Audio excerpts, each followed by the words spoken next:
Ini kejadian di luar nalar yang gue dapat dari pendengar kita yang ngirim ke email. Panggilannya namanya Aden. Nah, kenapa gue bilang di luar nalar? Karena si Aden ini tuh kayak semacam diikutin sama siluman serigala gitu. Wow. Bahkan dari awal Aden ini lahir. Oke. By the way, Aden ini cewek ya, dan kayaknya dia tinggal di daerah Jawa Barat gitu. Dia nggak ngasih tahu sih spesifiknya dia tinggal di daerah mana, tapi ya. Jadi Aden ini pernah bikin nyokapnya sendiri itu masuk rumah sakit seminggu kemudian setelah si Aden ini lahir. Karena dalam tanda kutip backingan yang terlalu kuat. Oke. Nah, backingannya apa nanti gue ceritain ya. Jadi nyokap ini cerita kalau waktu Aden ini lahir itu agak susah.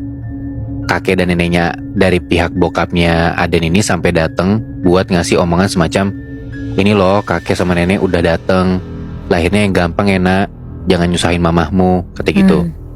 Nah, setelah ada omongan itu keucap, bener aja gak lama Aden tuh lahir.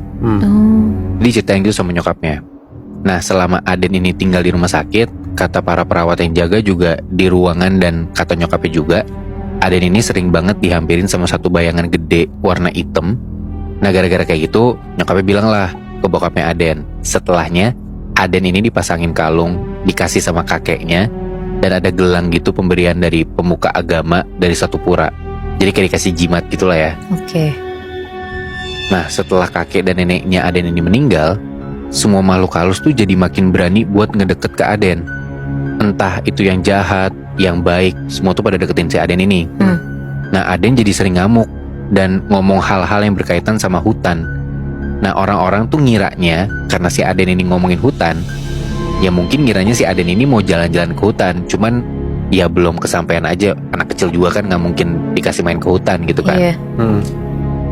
Suatu hari, ini umurnya Aden udah 3 tahun, si bokapnya Aden ini ngajak Aden itu buat ke pondokannya. Jadi pondokan itu tuh tempat yang emang orang-orang tuh belajar ilmu gitu, ilmu kebatinan, sekaligus tempat buat latihan bela diri. Emang itu tapi punya bokapnya Aden, apa gimana? Kayaknya bokapnya salah satu petinggi di situ. Oh. Dia nggak nyebutin secara spesifik atau eksplisit bokapnya itu yang punya ya. Cuma ya bisa jadi yang punya atau mungkin petinggi di situ. Nah, anyway, malam hari Aden sama nyokapnya ini tidur sekamar yang masih di dalam kawasan pondokan ini. Kebangun gara-gara suara lolongan serigala. Nah, anak kecil penasaran kan, ngedenger suara serigala kayak gitu. Dia nanya ke nyokapnya. Nah, terus nyokapnya bilang kayak, ya realistis aja karena itu masih di deket-deket hutan, ya mungkin emang ada serigala di situ. Nah, Aden bilang beberapa hari waktu bokapnya ini lembur 2 harian gitu, Aden sama nyokapnya ini di kamar berdua. Di belakang kontrakannya itu ada kuburan lama. Jadi ini kejadiannya di dalam kontrakan, udah bukan di pondokannya gitu ya. Di malam itu sekitar abis Isya, Aden tuh masih bercanda sama nyokapnya. Tapi tiba-tiba Aden jadi diem ketika lemari pakaian yang terbuat dari kayu di samping tempat tidur, tiba-tiba pintunya tuh kebuka, abis itu ketutup kencang. Wah. Nah, abis itu biar Aden gak takut, si nyokapnya ini kayak mulai ngajak nyanyi-nyanyi gitu, biar anaknya ini gak panik kan. Nah, tiba-tiba Aden ini berhenti nyanyi karena ada sosok warna hitam, bentuknya manusia, tapi wujudnya cuman kayak bayangan yang pekat gitu, kayak muncul ngintip di antara dinding sekat daerah dapur sama kamar. Aduh. Nah, sosok ini kayak ikutan ngangguk-ngangguk seakan-akan ngikutin irama yang Aden nyanyiin itu. Anjir, serem banget. Nah, Aden seketika ngelompat tuh ke arah nyokapnya dan meluk nyokapnya sekenceng-kencengnya. Karena kaget, nyokapnya langsung ngarahin layar handphonenya ke arah si sosok itu yang dilihat sama Aden.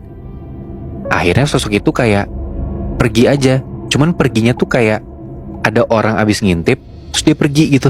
Kebayang gak lo? Iya. Jadi mungkin kayak sengaja atau ya udah gue ketahuan ngintip terus pergi aja gitu.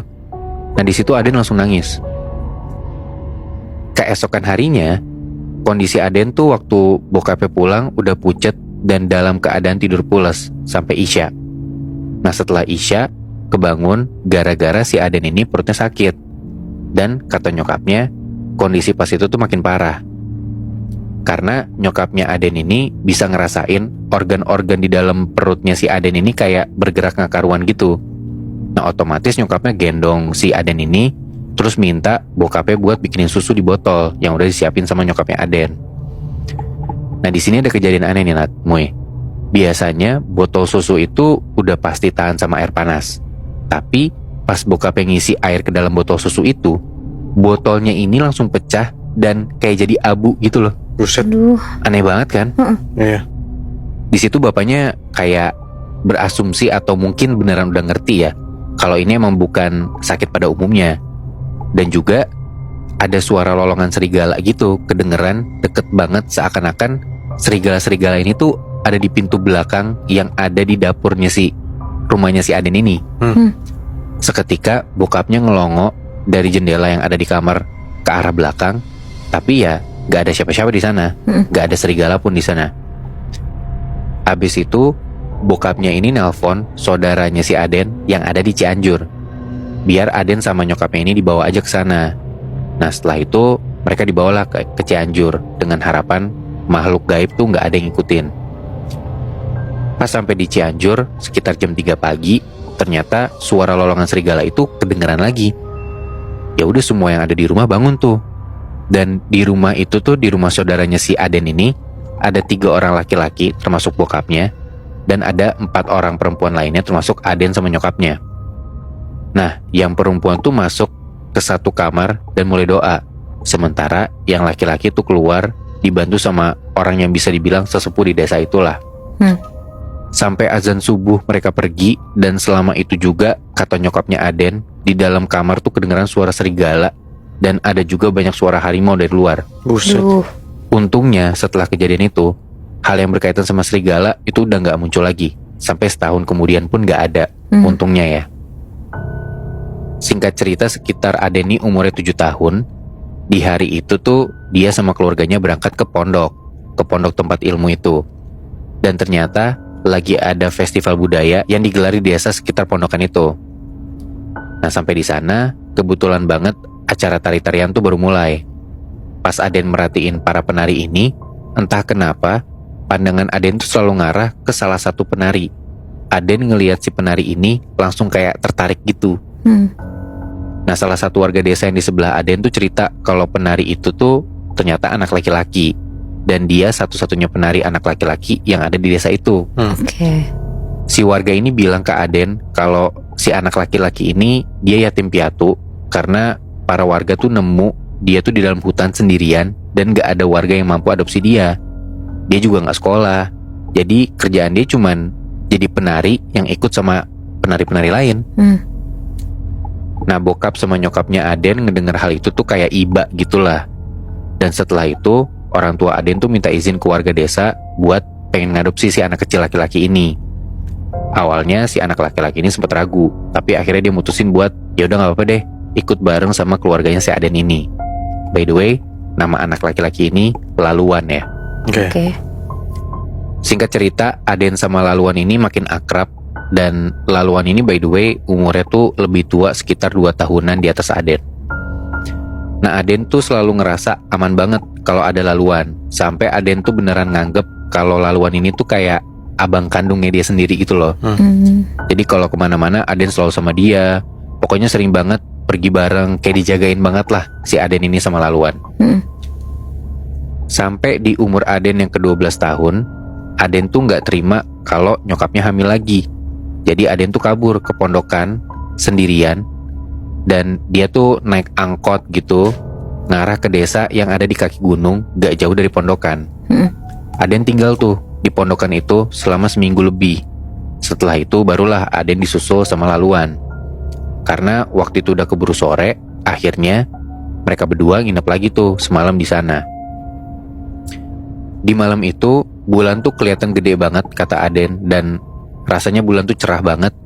Aden ngeliatin bulan itu dari jendela kamar. Nah gak lama dari situ Aden tuh kayak ngedenger ada suara lolongan serigala. Dia mutusin keluar kamar tuh. Nah Aden di situ ya lumayan waspada, lumayan hati-hati, tapi dia cukup berani buat nyamperin kamarnya Laluan. Nah pas Aden sampai di sana di kamarnya Laluannya nggak ada. Di kamar tuh kosong. Dan ya tadinya dia berani pengen keluar ngajak abangnya gitu ya, dia jadi takut tuh. Nah, gara-gara takut, dia lari mau ke kamar salah satu guru yang ada di sana. Dan by the way, kamar Aden sama Laluan ini beda bangunan sama para guru dan murid ya. Jadi kayak agak jauh gitulah. Nah, karena beda bangunan itu, berarti kalau misalkan Aden mau ke tempat si guru ini, harus keluar dari bangunannya dulu dong. Nah, cuman nih pas di luar, kayak pas di lapangannya gitu, Aden ngeliat di situ tuh ada Laluan berdiri ngebelakangin si Aden. Dan setelah Aden manggil-manggil Laluan, si Laluan ini nggak nengok, malah dia jalan keluar dari area pondokan itu. Diikutin tuh sama Aden, si Laluan ini. Dan ternyata pas si Aden ini ngelihat ke arah sekitar, dia tuh sadar kalau dia tuh udah di dalam hutan. Nah, cuman pas dia nengok ke arah Laluan yang dia ikutin tadi, si Laluan ini udah nggak ada. Di situ Aden udah nggak bisa mikir lagi, dia lemes saking paniknya karena ya berarti dia sendirian dong di dalam hutan. Iya. Tapi dia tetap maksa kakinya buat jalan. Dan dia ngedenger kayak ada lolongan serigala deket banget sama dia. Makin panik, makin takut kan. Cuman dia masih ada rasa-rasa beraninya karena dia ngedenger ada suara aliran sungai gitu. Dan dia yakin itu sungai. Karena dia ingat kalau misalkan ada sungai, berarti tandanya dia deket banget sama pondokan. Karena pondokan ini emang gak jauh sama si sungai itu. Cuman semakin dia ngedeket ke asal suara air, asal suara sungai itu, malah suaranya itu makin jauh. Yang kedengeran malah suara jangkrik dan suara langkah kaki dia doang. Lama-lama Aden ini kesel dan dia ngomel gitu di tengah hutan sendirian. Bodohnya, dia malah nantangin dan ngomong gini, Nat, Moy, coba tunjukin aja, gak usah iseng, nyusahin tau gak? Setelah Aden ngomong kayak gitu, muncul banyak banget suara langkah kaki sama kayak semacam geraman gitu. Di situ Aden sempat mikir, hewan kah? Hewan bisa ngerti manusia kah? Bisa ngerti bahasa orang kah?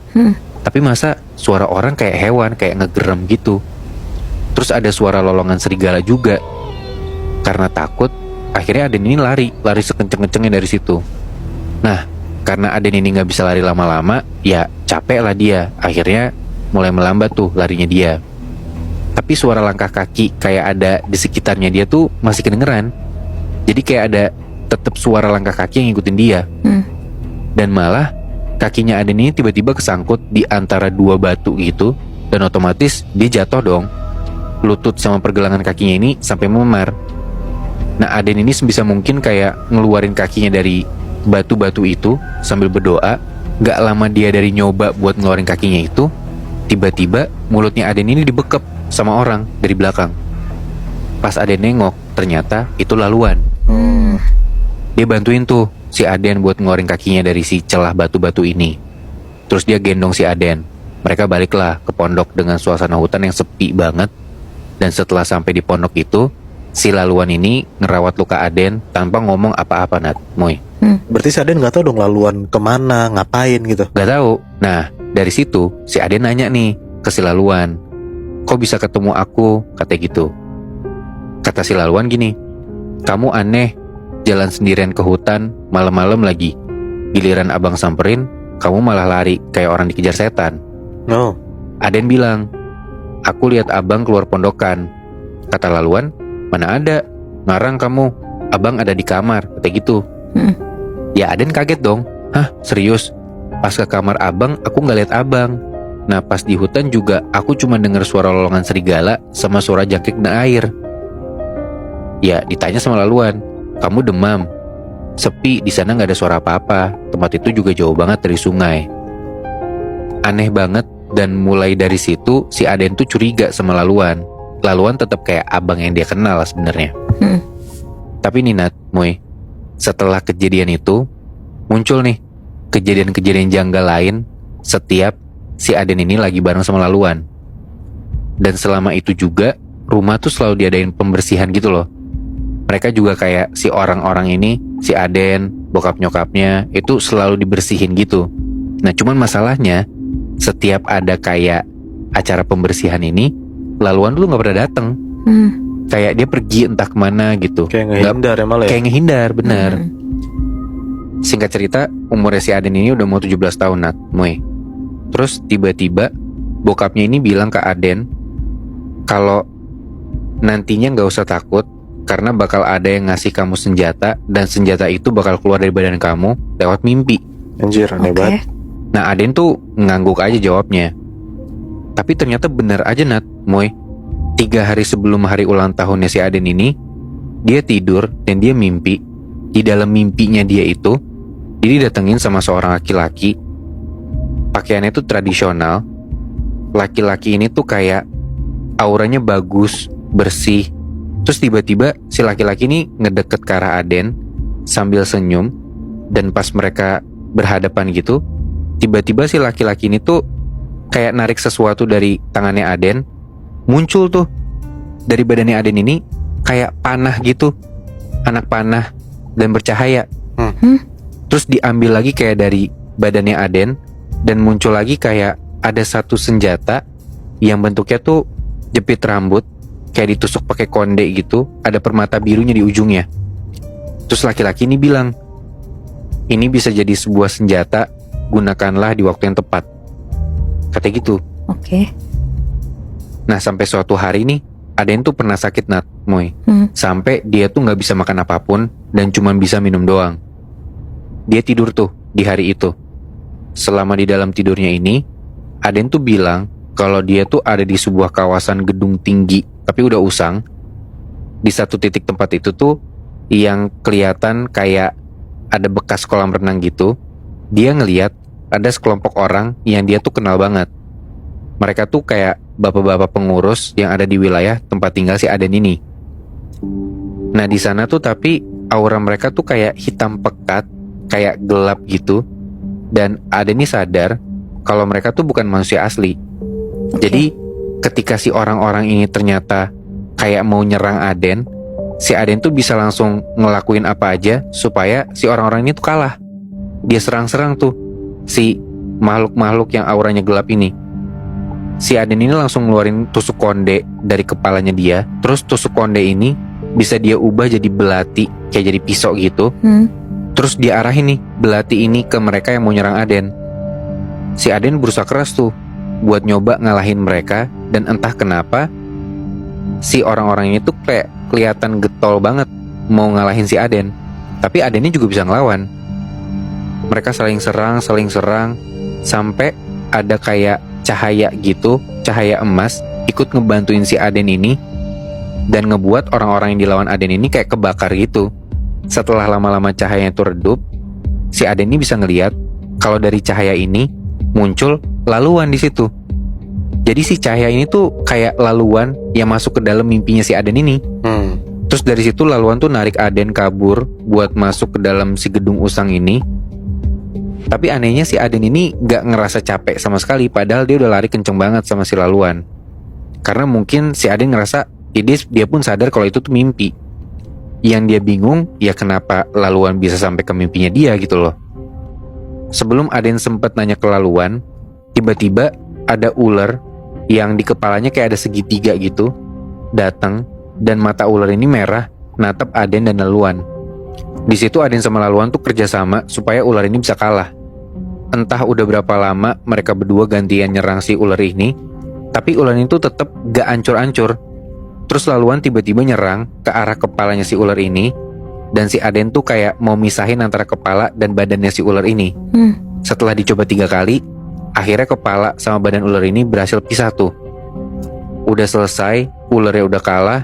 Pas Aden ini pengen meluk laluan, tiba-tiba mata kirinya Aden itu ditancepin pisau, ditancepin belati, sama belati yang dipakai laluan tadi buat ngebunuh si ular.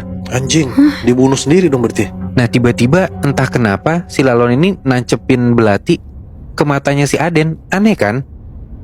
Si Aden ya karena bingung, dia cuma bisa diem. Terus kayak dia ngeliat si laluan tuh juga tatapannya datar banget. Sampai lama-lama Aden ini ngerasa kalau mata kirinya perih. Dan ya karena di mimpi mungkin gak terlalu perih dan gak terlalu sakit kali ya. Cuman dia ngerasa kalau dia gak suka sama rasa perih di dalam mimpinya dia itu. Dia coba buat cabut belatinya, tapi entah kenapa berapa kali dia coba cabut, tetap gak bisa juga keambil nih belatinya. Aden narik tangannya si laluan, minta bantuan gitu ya. Tapi laluan malah kayak gak mau gitu, dia nolak. Dia malah narik tangannya sendiri dari Aden. Terus si laluan ngomong gini, Nat, Moy, tujuanku sudah selesai. Kamu sudah siap menghadapi hal-hal yang lebih mengerikan dari sini. Seharusnya aku membunuh kamu mengikuti perintah para tetua. Tapi aku selalu bertanya-tanya, kenapa harus kamu yang jadi ancaman mereka? Itu membuatku bimbang, katanya gitu. Dan sialnya, aku hanya diberikan pilihan untuk membawamu ke dimensiku, menjadikan kamu seperti aku atau membunuhmu. Tapi aku tidak bisa melakukan keduanya. Kamu sangat berharga bagi keluargamu dan juga diriku, katanya gitu. Terima kasih karena sudah menemukanku dan membantuku saat aku mengalami kesulitan. Terima kasih sudah bersamaku dan selalu menemaniku. Aku pamit, jaga dirimu dan keluargamu baik-baik. Ada yang di situ teriak kelaluan kayak, ya intinya lo juga keluarga gua kali, gak usah pergi gitu. Tapi laluan kayak cuman senyum ngedenger Aden kayak gitu, dan lama-lama dia pergi gitu aja. Sampai akhirnya Aden ini kebangun dari tidurnya itu, Nat, Moy. Dan ternyata si Aden ini katanya dia tuh udah tidur 5 hari. Buset. Sampai 5 hari itu, selama si Aden tidur, nyokap dan bokapnya Aden ini ngebawa si Aden tuh ke pondokannya mereka. Dan di sana mereka coba buat nyari cara biar Aden tuh bisa bangun lagi. Nah, setelah Aden udah bangun, dia tuh cuma bisa nangis sambil dia ceritain mimpinya dia ke bokap nyokapnya. Dan setelah si Aden ini bangun, laluan tuh hilang, gak ada sama sekali di dunia nyata. Hah? Dan mata kirinya Aden ini kayak gak bisa ngelihat dengan jelas gitu loh, Nat, Moy, di dunia nyata ini. Udahlah, singkat cerita dari situ, Aden kayak coba move on dari, ya dia kehilangan si abangnya ini, dan dia mulai buat nyibukin diri dengan dia tuh sering pergi sama teman-temannya, main segala macem. Cuman ada kayak kejanggalan gitu, karena setiap kali dia pergi, dia tuh pasti bakal nyium aroma jagung, yang dia tuh sama laluan suka banget sama aroma jagung ini. Cuman setiap kali si Aden tuh nanya ke temen-temennya, mereka tuh selalu bilang kalau ya mereka gak pernah nyium ada aroma jagung. 2 bulan kemudian dari situ, dia baliklah ke pondokan sama bokapnya dan jalan-jalan di sekitar hutan ditemenin sama salah satu guru yang ada di sana. Pas lagi ngeliat sekeliling, di situ tuh Aden ngeliat kayak ada siluet orang gitu. Cuman pas si Aden ini ngeliat ke siluet itu tuh langsung sembunyi gitu di balik pohon. Kayak yang pernah si Aden ceritain sebelumnya itu loh. Terus tiba-tiba Aden ngedenger ada suara serigala yang kedengeran dari jauh. Akhirnya dari situ Aden cepet-cepet lah dibawa balik ke pondokan lagi sama guru yang nemenin dia. Anjir, keluarganya Aden tuh gak ngejelasin kenapa laluan hilang, Bi? Atau sebenarnya laluan tuh emang gak ada orangnya? Gak ada sih, Moy, karena si Aden itu juga gak ceritain sebenarnya asal-usulnya gimana. Tapi memang asumsinya, karena di awal diceritain juga kalau laluan ini anak yatim piatu, ditemuin di dalam hutan, dan selama Aden dari kecil sampai dia gede, dia selalu ngedenger suara serigala itu. Asumsinya tuh kayak, ya mungkin si laluan ini tuh siluman serigala itu loh, Moy. Anjir, berarti dia bersaudara tiri sama siluman serigala. Bisa jadi kayak gitu ya. Tapi Bi, ketahuan gak sih kenapa si Aden ini tuh dari kecil dia tuh kayak diikutin gitu sama sosok serigala ini? Kalau misalkan gue balik ke mimpinya si Aden yang terakhir ya, dia itu kan dibilang sama laluan kalau si Aden ini ancaman untuk leluhur-leluhur kan, ataupun tetua-tetua sesepuhnya. Tapi laluan juga nggak tahu kenapa dia jadi ancaman. Ya mungkin itu kenapa ditargetin karena si laluan ini dapat pesan dari leluhur buat yang ngebunuh atau ngilangin si Aden ini.